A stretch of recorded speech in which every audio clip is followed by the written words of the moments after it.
C'est eux qui vous proposent d'être Ah candidat. oui. On est resté plusieurs mois, peut-être 1 an, sans que je ne réponde. Pourquoi vous ne répondiez pas? Non, mais parce que je n'avais pas calculé ça. Président, quand vous dites ça, les gens ont envie de comprendre. Oui. Vous êtes en train de dire que le président Laurent Gbagbo n'est pas celui qui a décidé d'être candidat à la Ah non, présidentielle. c'est ce que je suis en train de dire, oui. C'est ça que je suis en train de dire. Mais pourquoi l'avoir accepté finalement à la fin alors? Oh, à la fin, il y a eu beaucoup de choses. Quand j'ai vu que Ouattara s'apprêtait, lui, à être candidat, j'ai dit, zut, c'est très bien. En 2010, j'ai gagné. Le Conseil constitutionnel m'a proclamé vainqueur. Il a contesté. Mais moi, je suis sûr que je l'ai battu. Il a contesté la décision du Conseil constitutionnel. Alors qu'il dit aujourd'hui que ça ne se conteste pas. Mais il a contesté. Alors j'ai dit, mais on va remettre ça. Ah, c'était le remake en Oui. réalité. Vous vouliez vraiment... oui. C'était l'opportunité. On va remettre ça pour voir qui a vraiment gagné. Et donc c'est pour ça que j'ai accepté. Que la vérité... pour que la vérité puisse s'exprimer. C'était pas le même match, mais vous aviez envie de... Ah oui, bon, moi j'ai 80 ans, il en a 84, mais bon, la vérité pouvait quand même s'exprimer. Qui a vraiment gagné? Oui, qui a vraiment gagné. Ce match-là n'aura finalement pas lieu. Ce match n'aura pas lieu puisque il a écarté ma candidature. Président, quand vous entendez ça, Oui. beaucoup de gens se disent 80 ans. Le président Gbagbo n'est pas jeune. Le président Alassane n'est pas jeune non plus. Non plus. Est-ce que vous aviez la santé, même si vous aviez été élu pour gouverner? Écoutez. Parce que le président Alassane a dit il est en pleine santé, il est en pleine forme. Oui, bon.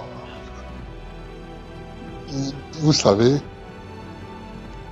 il y a des déclarations politiques que nous faisons. À 80 ans, on n'est pas en pleine santé. Vraiment? À 80 ans passés, on n'est pas en pleine santé. Moi, aujourd'hui, je n'ai pas la santé que j'avais en 2000, où j'avais 55 ans. L'âge, ça signifie quelque chose, ça. L'âge. Plus vous avancez, plus vous êtes fragile. Plus vous êtes fragile. Donc, laissons ce débat-là. Mais un président de la République peut avoir 80 ans. Joe Biden. Mais on a vu comment ça s'est terminé, président. Hein? Joe Biden, on a vu comment ça s'est terminé. Est-ce que c'est pas un âge critique quand même? Oui, mais Joe Biden, son prédécesseur, successeur, Donald Trump. Bon, vous savez, dans le monde, il y a des présidents qui sont plus jeunes. Je leur souhaite de profiter de leur jeunesse, mais il y a des présidents aussi qui sont très vieux.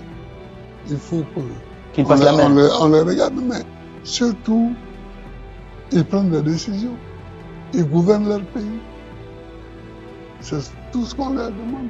Mais est-ce qu'à cet âge-là, on peut vraiment gouverner? Est-ce qu'on n'est pas vraiment affaibli pour pouvoir gouverner? Non. Non, moi je ne ferai pas ce débat-là. Parce que gouverner, c'est pas courir les 100 mètres tous les matins. Hein. C'est pas ça, gouverner. Mais il faut avoir une certaine lucidité, quand même. Ah oui. Or, la lucidité, on l'a. Pas pour tous. Peut-être. Mais en tout cas, moi, la lucidité ne m'a jamais fait défaut. Alors, président, là, samedi, on vote. Oui. Samedi, on vote en Côte d'Ivoire. Les gens regardent en se disant, le président Gbagbo n'est pas candidat. On attend qu'ils disent quelque chose. Pour qui les gens vont voter? Pour qui vos supporters, qui sont nombreux, doivent voter samedi? Je vais répondre très clairement à votre question. Mais je voudrais d'abord dire, Laurent Gbagbo n'est pas candidat.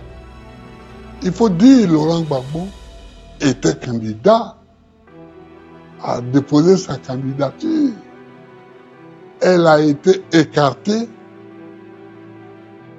parce que on dit qu'il a été condamné pour le braquage de la BCAO. de la BCAO. Ce qui est faux. Tout dans les archives de la BCAO.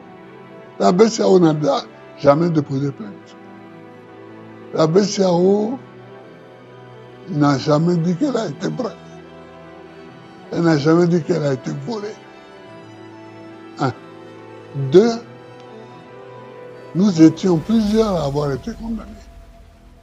Le Premier ministre Akengbo, le ministre de l'économie et des finances, le ministre du budget et moi-même. Tous ont été amnistiés, sauf moi. On considère peut-être que vous étiez le chef braqueur. Non, on considère que c'était le ministre du budget, le chef braqueur. Mais c'est pour des raisons électoralistes que On vous a pas je suis le amnistié. seul à n'avoir pas été amnistié. Donc, on a écarté ma candidature.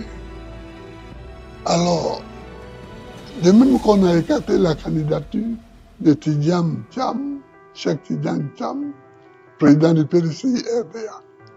C'est-à-dire, en quelque sorte, ceux qui peuvent gagner les élections, enfin l'élection présidentielle du 25 octobre, ont été écartés.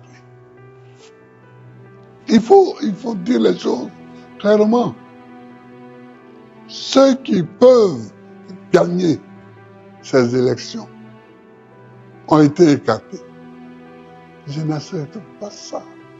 Ce qui fait que ce qui va se faire le 25 octobre, ce n'est pas une élection.